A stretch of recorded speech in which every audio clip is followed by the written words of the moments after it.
Mga guys, talaga palang napakaduwag ni Basti Duterte. Nakita niyo? Mga kaibigan, pumunta po sa Davao del Sur si PBBM at namigay po ng ayuda. Nandun po yung ibang mga mayors ng Davao del Sur. Supposed to be dapat nandun din ang mayor ng Davao City. Dahil Davao City po ang pinakamalaking syudad dyan sa Davao region. Pero wala po si Basti Duterte.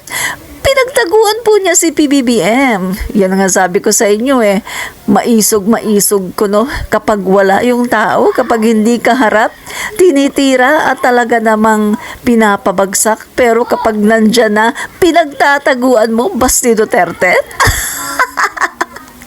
Ipakita mo sana, no? Sana pinakita mo na maisog ka talaga. Pero sa inaasal mo, pinapakita mo lang na talagang talawan ka. Hindi ka maisog talawan.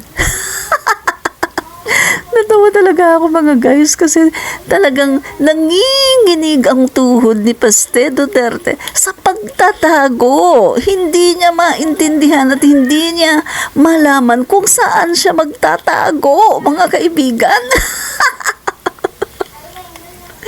Napakaduwag. Peace.